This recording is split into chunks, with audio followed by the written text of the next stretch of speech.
हर किसी के अंदर डर है। घर के बाहर अपने बच्चे को भेजने के बाद क्यों मम्मा पापा के दिल में एक डर है। रेप तक तो बात बहुत बाद में जाती है। जब खेलने कूदने की उम्र होती है ना, तो उसी में ही ईव टीजिंग हो जाती है। बेटी ही नहीं, बेटे के माँ बाप को भी एक डर है। जिस उम्र में वो ABCD सीख रही है, उस उम्र में ही वो किसी की गंदगी का शिकार हो गई। क्या इससे खौफनाक भी कोई मंज़र है? नहीं पता उसको उसके साथ क्या हुआ, पर अब उसके अंदर बहुत सारा डर है।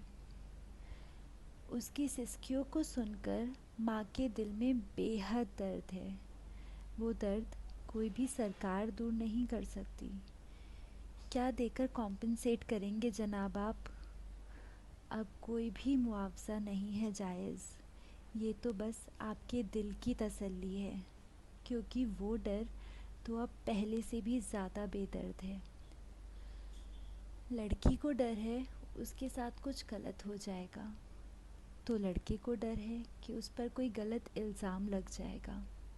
सब गलत नहीं है यहाँ पर सब सही भी तो नहीं है। बस इसी बात का डर है। अगर वो लोग हैं दुनिया में जो रात में सड़क पर से लड़की उठा लेते हैं, तो वो लोग भी तो हैं जो रात में किसी लड़की को घर तक महफूज छोड़कर आते हैं।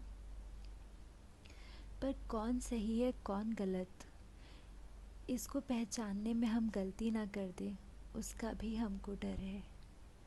हमने तो बचपन में सोचा था विश्वास दिल से किया जाता है, पर अब पता चला वो भी सोच समझ कर करना होता है।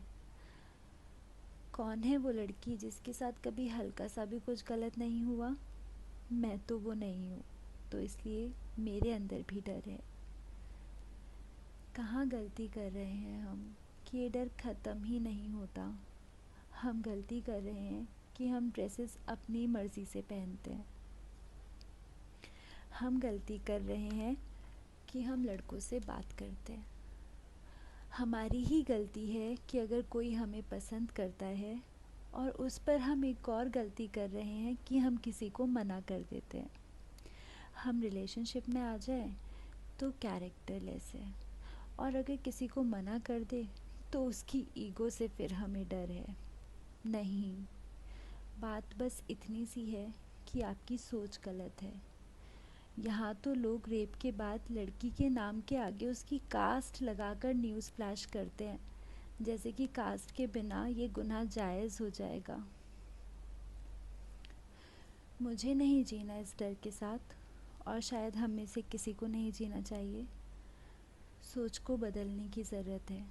आप अपने बच्चों को क्या सिखा रहे हैं, उस सीख को बदलने की ज़रूरत है। इतना पाक तो इस दुनिया में कोई भी नहीं है जो हम इतना हक रखें कि हम किसी दूसरे पर उंगली उठा पाएँ। तो इसलिए अगर आप किसी पीड़ित पर उंगली उठा रहे हैं, तो आपकी सोच, आपका ज्ञान और आपकी समझदारी किसी काम की नहीं है। समाज को छोड़िए, आपको सबसे पहले खुद को बदलने की ज़रूरत है।